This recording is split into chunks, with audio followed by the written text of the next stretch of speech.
There you go. Go. Thank you, Eugene. Thank you for that very generous introduction. I get straight down to work, and the initial quote in the title of this paper is taken from an essay published by John McGahern in the Irish Times on the occasion of the 75th anniversary of the 1916 Rising. It was actually on April the 3rd, 1991 it came out.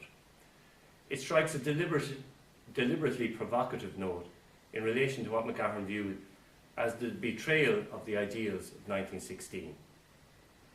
In this paper, I propose to compare and contrast three very distinct depictions of the iconic event whose centenary we are celebrating this year. I will begin with a text for which McGahern expressed great admiration on numerous occasions. That is the memoir by Ernie O'Malley entitled On Another Man's Wound. I will then move on to McGahern, and then I'll finish with Sebastian Barry's award-winning novel, A Long, Long Way, which gives fictional expression to the experience of those Irish people whose loved ones fought on the side of the Allies in the Great War and who were subsequently largely written out of Irish history. The main thrust of the paper will therefore be to consider how different perspectives on 1916 can deepen our appreciation of just how complex and significant an event it was in terms of Irish history. I mean, this year we've been having we're exposed to a plethora of interpretations of 1916, some of which extol the virtues of those who were involved in it, others who excoriate it. I'd like to think I'm striking a neutral pose. I'm going to try and present the opinions of the writers as I read it, and I hope afterwards that you might offer some of your opinions and comments on it as well. So we'll start. John McGahern's 1991 article expressed anger at the way 1916 is all too often hijacked by those wishing to rewrite history. The most common reaction to the Rising in the Ireland he grew up in was one of puzzlement. What was it all for is a question that was heard on the lips of many at the time, a sentiment that is echoed by the disillusioned veteran of the War of Independence, Michael Moore, in McGahern's masterpiece, Amongst Women. What did we get for it? Moore asks, referring to the fruit of their struggle. A country, if you believe them, some of our own Johnnies in the top jobs instead of a few Englishmen. What was it all for? The whole thing was a cod. Moore's disillusionment is compounded by the fact that his fight for Irish freedom had succeeded only in replacing one form of oppression, namely British rule, with an Irish equivalent. He had been a squadron leader in the IRA, had taken great risks and endured much hardship to rid the country of the British once and for all. In the end, he feels sorely let down by the opportunistic manner in which a new native Irish ruling class seamlessly replaced the British one. There can be no doubting the considerable fallout on many levels that ensued from the failed rebellion. It resulted in a brutal guerrilla war that ended in stalemate, and a treaty that led to partition and a divisive civil war. The protectionist policies introduced by various governments in the early years of the Free State caused pecuniary hardship at home, with emigration to England being the only recourse for thousands of Irish men and women in need of employment. McGahern recalls how a Clare labourer working on a London building site, on reading that prayers were being offered for an end to the torrential rain that was falling in Ireland, exclaimed, "May it never stop. May it rise higher than it did for fucking Noah. May they have to climb trees." The deep anger felt by many Irish immigrants to England towards their homeland is a recurring trope in McGahern's novels and short stories. These were mainly people from poor rural and urban backgrounds who were deprived of a viable future in post-independence Ireland. Their move abroad was usually not a temporary measure, and forced them to endure perpetual exile. They could well be excused for thinking, like Moran, that the whole thing was a cod. There were others, of course, who flourished under the new dispensation. These were the professional classes, such as doctors, clerics, bankers, lawyers, shopkeepers, and to a lesser extent, teachers and guards, that were closely allied to the state and to the Catholic Church. According to McGahern, quote, they grew rich in sanctimoniousness as well as in power and money. The close alliance between church and state meant that in order to get on in Ireland, one had to steer clear of controversy, from whence the oft repeated refrain, whatever you say, say nothing. De Valera was revered in a way that was not in keeping with his rather limited role in the Rising. Yes, he was a leader of the group that took over Boland's Mills, and he was a commandant in the army. But he escaped, and was the only one to escape execution, probably by dint of his American citizenship. And McGahern referred to him, I think it's a lovely expression, but then again, that's because I'm not a fan of De Valera. He said of him, he looked more like a lay cardinal than a revolutionary. Under De Valera's leadership, the Free State would become a theocracy which was totally at variance with the spirit of the 1916 Proclamation. McGahern believed that the fact that the Rising took place at Easter placed it in direct competition with the Church's greatest festival, thereby depriving it of the type of popular support it might otherwise have enjoyed. After all, quote, the risen people were nothing before the risen Christ. That said, some of the leaders, most notably Pearse, were very keen to ally themselves with the Catholic Church and regularly emphasised the purifying effects of a blood sacrifice. McGahern was struck by the fact that many of the signatories to the proclamation were writers and intellectuals. Quote, a more unlikely crowd to spark a nation to freedom would be hard to imagine. Even if the leaders had decided to wait for a more opportune timing for the rebellion and were successful in their objectives, it is likely that North and South would have separated in any case, according to McGahern, mainly as a result of their need to, as he said, outbigot one another. There was little doubt in McGahern's mind that the ideals of the 1916 leaders and many of the combatants were subverted in the so-called Republic that subsequently emerged. He believed that the best way of honouring 1916 would be to restore the rights and freedoms contained in the proclamation that were completely whittled away, mainly in an attempt to appease the concerns of the Catholic Church. In the wake of the great decline in the Church's influence in today's Ireland, the poor and the marginalised have been deprived of one of their main defenders. In spite of the tireless work of individuals like Father Peter McVerry, Sister Stanislaus Kennedy, and Brother Kevin Crowley, on behalf of the poor and the marginalised, there are still significant problems in areas such as homelessness, unemployment, racial and sexual discrimination, and of course, corruption among our elected representatives. As a result, we are still nowhere close to matching the ideals of 1916.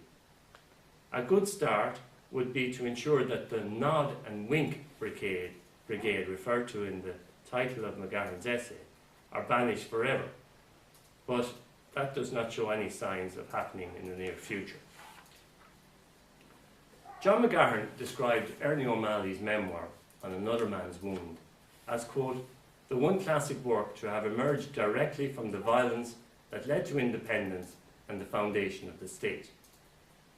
Born in 1897, the second of 11 children, and problems actually saying that word, 11 children, there was little in his upbringing. His father worked as a civil servant with the congested district board to suggest that O'Malley would become one of Ireland's best-known Republican figures. In fact, the Catholic middle classes in Ireland at the beginning of the last century identified strongly with the British administration and were sceptical of the military manoeuvres of the Irish volunteers and the Irish Citizen Army in the run-up to the 1916 Rising. However, during the Dublin lockout of 1913, young Ernie sympathised with the plight of the workers and was resentful of the heavy-handed tactics employed by the police to break up meetings and arrest ringleaders during this acrimonious trade union dispute. OMalley's sympathies lay squarely with the protesters. 3 years later, when Dublin was again the centre of agitation, he noticed how his own and other people's attitudes slowly changed in the course of the Rising. From being viewed initially as a poorly trained and incompetent crowd of ruffians who had no hope of success and were responsible for the destruction of the city, public sentiment towards the insurgents was transformed in the space of a few seismic weeks. OMalley, a medical student at the time, was an unlikely nationalist recruit. But seeing Irishmen risking their lives fighting against British troops, with little or no hope of success, holding out against a vastly superior military force for 6 days, caused a change of heart that is well captured in the following lines from his memoirs. Something strange stirred in the people, some feeling long since buried, a sense of communion with the fighting dead generations, for the dead walked around again. Of course, the execution of the leaders by the British was a disastrous move. Their names, and especially those of the poets, Pearse, MacDonagh, and Plunkett even, became part of folklore, and their writings were republished and sold out quickly. OMalley's burning ambition was now to bring the ideals of the 1916 leaders to fruition. He joined the local battalion of the volunteers, and within a short time would become a significant figure in the military resistance to British rule in Ireland. He described the impact of the executions thus: without guidance or direction, moving as if to clarify itself, nebulous, forming, reforming, the strange rebirth took shape. It was manifest in flags, badges, songs, speech, all seemingly superficial signs. Things would never be quite the same again for OMalley, who felt a sudden irresistible affinity with his Irish heritage and identity, which he was prepared to preserve at any cost. When you read On Another Man's Wound, it is clear that OMalley was in a very real sense turning his back on his family, education and social position by committing himself to the nationalist cause.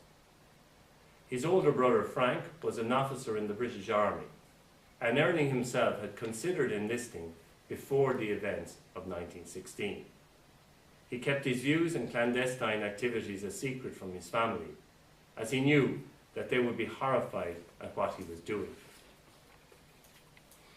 One of the beguiling aspects of On Another Man's Wound is OMalley's controlled use of language, his wonderful capacity to evoke landscapes and portray characters. And it is these qualities, rather than any overtly political message, that McGahern undoubtedly appreciated. When reading about his travels around Ireland as part of his role in training insurgents for the armed struggle against the British, it becomes evident that OMalley gained an appreciation of the harsh lives that most Irish people had to endure at this time. He felt an affinity with both the people and the land that is palpable in passages like the following. The strong smell of turf, a homely smell that left its tang in the air, light shining warm and rosy from a window ledge out of the darkness, the murmur of the rosary deepening as the family answered the response, the low furring of the owls in a startled ground flight, a hedgehog crossing the road, trees thrusting upwards with added power or bulking sideways. They were arrogant at night, they filled the mind, and they ruled the dark. trees, shrubs, bushes and woods took possession, and through them old nature showed its untamed strength and freshness, and made us see how small we were. Stars helped them to widen the external world. Familiar landscapes changed. Hills played tricks in the moonlight, and roads became mysterious. Naming things can be an expression of reverence, even prayer. And in this passage, OMalley achieves something similar to what McGahern does at the beginning of Memoir, where he describes in minute detail the topography of Leitrim, with its hedges, lakes, foliage and wildlife. Both authors transport their readers to a specific place that had meaning for them, and which in turn assumes meaning for the readers. OMalley was not risking his life for some abstract concept. He was doing so for a people and a land that were ingrained in his heart. He was aware of the fact that not everyone was appreciative of his efforts on their behalf. After all, his presence in certain households could result in tragedies for those who sheltered him. The conflict was at times bloody and fatal, but people still had to get on with the business of living. Quote, "Through the country, military were taking over workhouses and courthouses for their troops. Sandbag posts commanded roads, and the people farmed the land and traded in the towns." There are times when it is difficult to resist OMalley's poetic descriptions of what it felt like to be part of these stirring historical moments. "Now was the lyrical stage," he writes. "Blood sang and pulsed. A strange love was born that for some was never to die till they lay stiff on the hillside or the quicklime near a barrack wall." OMalley himself often looked death in the face, both during the War of Independence and the Civil War that followed. But he never questioned the rightness of his cause or the necessity of the armed force in achieving what for him were necessary and legitimate goals. The intensity of war, the strong bonds of comradeship that it imbued, the dizziness brought on by not knowing from day to day if you come through the struggle alive. All this is beautifully conveyed in OMalley's account of how 1916 changed the trajectory of his life. He was driven by a dream that would not leave him in peace.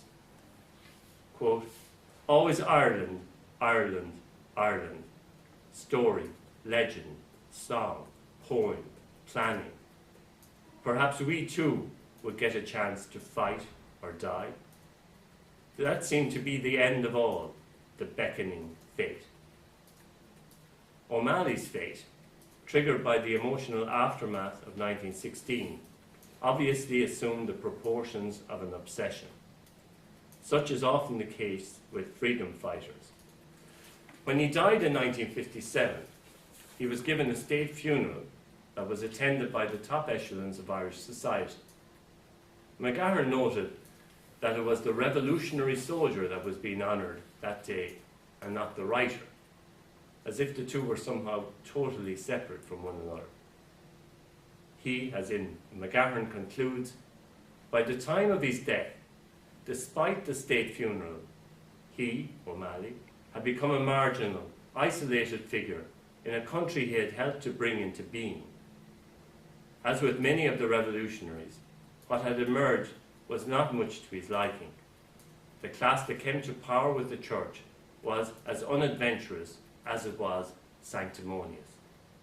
Sanctimonious is an adjective that McGahern liked to employ to describe the post-revolution ruling class, and it has a definite pejorative resonance for him. The connivance that developed between the church, the economic and political elites, the teachers, doctors and civil servants, ensured that conservative values would hold sway over the more idealistic principles that were foregrounded in the Proclamation. In fairness, I suppose it should be acknowledged that Ireland was not unique in this regard. Many other countries which wrest back control from imperial powers follow similar paths by reverting to the tried and trusted and by instituting only a slightly different regime to the one in place. The familiar has many attractions, as we know only too well. Sebastian Barry brings yet another perspective to our discussion of 1916. His novel, A Long, Long Way, was published in 2005, and it deals in some detail with Irish involvement in the Great War, a subject that does not sit easily with those who prefer to forget that thousands of Irish soldiers, north and south of the border, volunteered to fight on the side of the Allies during this conflict. By juxtaposing the exploits of those who rebelled against British colonial rule during 1916 with the Irish soldiers who died in their hundreds of thousands for the British Armed Forces in World War I, Barry succeeds in making his readers undertake a critical evaluation of the motivation of both groups. The northern poet and critic Tom Paulin has regularly vented his frustration with the fixation he observes in southern Irish culture in relation to the Rising. In his view, you cannot open the Irish Times or attend a cultural event without someone standing up and saying that their grandfather was in the GPO in 1916. Such frustration is clearly magnified for Paulin by the fact that his mother was Scottish and his father English, something that prompts him to state regularly that he hasn't a drop of Irish blood in him. Notwithstanding, his comments deserve due consideration, as he is someone who came to live in Belfast at the age of 4 and was never allowed to forget his outsider status. Declan Kybert, for his part, maintains that those who took up arms had a definite grievance with the British occupation. Quote, this from Kybert, "The frustrations of all the fighters were cultural. They wanted a land in which Gaelic traditions would be fully honoured." He goes on, "They arose in the conviction that further involvement by Irish people in the Great War would lead to far more bloodshed than the Rising, which they hope would take Ireland out of the war altogether." So, the motivation of the 1916 leaders is not easy to pin down, but few deny that it was idealism that prompted them to make a symbolic strike for freedom, in the full knowledge that their chances of success were virtually non-existent. Their cause and their fate would eventually take on a noble tinge for many, especially when compared to the plight of ordinary soldiers who were butchered in the trenches and in the no man's land that separated the forces of both sides on the Western Front. Kybert, unlike McGahern, thought the choice of Easter for the playing out of their street theatre was inspired. I quote Kybert, "Easter brought renewal, springtime, new life to a dead landscape, and so it helped to justify and explain all previous abortive uprisings, for it wove them into a wider narrative, a myth of fall, death, and glorious redemption." The religious symbolism of their sacrifice meant that the mythology surrounding the 1916 insurgents became very marked. This is in stark contrast to the disappointment of Sebastian Barry's character, Willie Dunn, on his arrival to fight in Belgium. Quote, "When they came into their trench, he felt small enough. The biggest thing there was the roaring of death, and the smallest thing was a man." John had joined the Royal Dublin Fusiliers because of the monarchist leanings of his family. The Dunns were Catholic loyalists, a background they share with Sebastian Barry's own family. And a dilemma arose when events in Ireland, mainly surrounding the Dublin lockout and 1916, began to fuel anti-establishment and anti-British sentiment, placing Willie and his father, an officer in the Dublin Metropolitan Police, in a precarious position. The violence that breaks out in Dublin while Willie is on home and leave from the front in 1916 adds fuel to the fire. He is appalled to read posters declaring the rebels' support for their gallant allies in Europe, and then he is called into action to fight against his own countrymen. He witnesses the death of a 19-year-old rebel who says to him, "I only came out to win a bit of freedom for Ireland. You wouldn't hold that against me." The images of Dublin's main thoroughfare in flames and the volunteers and members of the Citizens' Army being rounded up stay with Willie and his fellow Irish soldiers as they return to Belgium. In an article he wrote on Barry's portrayal of Irish history, Roy Foster notes the unjustified attacks that have been made on the writer. For example, he takes issue with John Kenny, who, in a review of A Long, Long Way, accused Barry of providing, quote, in-service reading for a fairly standardised brand of revisionism. Another reviewer, Elizabeth Cullingford, claimed that he, Barry, was recognised as, quote, an ideological ally by the conservative paper, the Daily Telegraph, a view that Foster considers equally unjust. Foster argues instead that, quote, the complex layers of Barry's versions of Irish history come more clearly into focus in A Long, Long Way. And he further maintains that the writer's view of Ireland's part in the empire, quote, is very far from a simple effort at rehabilitating a forgotten tradition. Foster's intervention is important if we want to look at literature as a means of conveying a certain view of history, which I don't consider it should necessarily do. Certainly, Barry's work does concentrate on exploring the experiences of the Irish Catholic loyalists during the late 19th and early 20th century.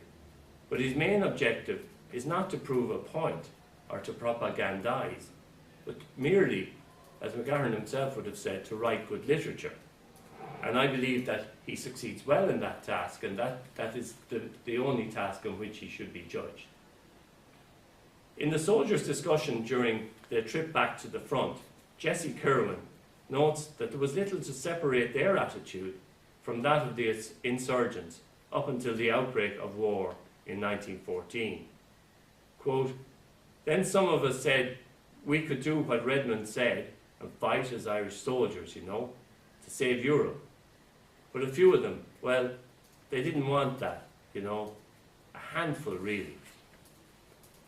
A rift emerged as to which path one should follow in order to achieve home rule or full independence. The 1916 Rising pitted Irishmen against their fellow countrymen and inflicted wounds that would take a long time to heal. It is never easy to be part of a foreign army that is tasked with suppressing a revolt in your own country. Willie and his fellow soldiers in the British Army are moved to anger when news of the executions of the 1916 leaders reaches them. Quote, the executed men were cursed and praised and doubted and despised and held to account and wondered at and mourned, all in a confusion complicated infinitely by the sight of war. During his next leave in Dublin, Willie is scorned by a section of the inhabitants because of the uniform he is wearing, and is cold-shouldered by his father for daring to express in a letter his anxieties about serving in the British Army after the executions.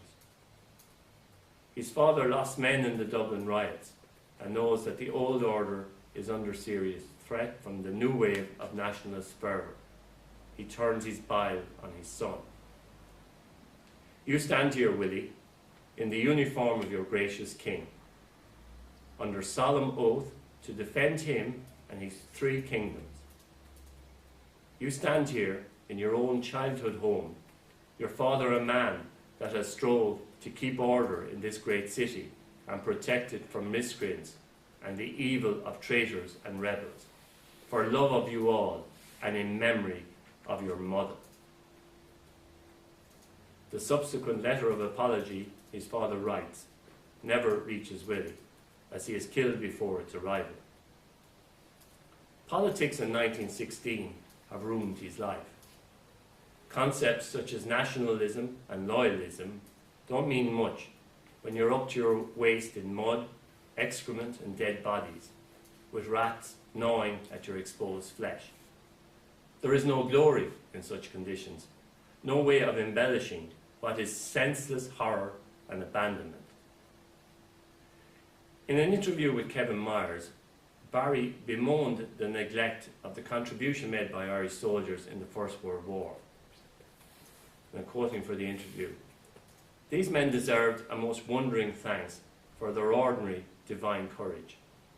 That they were not thanked when they came home was a profound indictment of a state that could not find in its narrowing heart, though in its own way a brave narrowing heart, to include them." It is difficult to disagree with Barry's reasoning. Willie Dunn suffers derision from his own countrymen for wearing the uniform of the British Army, and he feels like, quote, he was a man with bits of himself broken. It seems appropriate to conclude our discussion of the three writers' treatment of 1916 with this idea of brokenness. For McGahern, it was the broken promises contained in the Proclamation that caused most upset. With Ernie OMalley, it was the absence of idealism and excitement in the Ireland of post-independence that led to his profound disappointment. In a sense, something broke in him too that was never fixed. McGahern captures his dilemma well, and he says he, OMalley, had observed a myth and was prepared to follow it like a single flame, no matter what was the cost to himself and others. Finally, through the experiences of his character Willie Dunn, Sebastian Barry demonstrates how an Irishman's loyalty to the Queen, or the King, exposed him to danger and ridicule, to the dismantling of the values which he and his family held most dear. In many ways, Willie Dunn is dead long before he meets his end on a Belgian battlefield. There is nothing too uplifting about any of the three writers' depictions of the legacy of 1916, but maybe their writings provide a healthy antidote to a lot of the hyperbole we're currently experiencing during this year of commemoration. I look forward to discussing that point and others with you now. Thank you.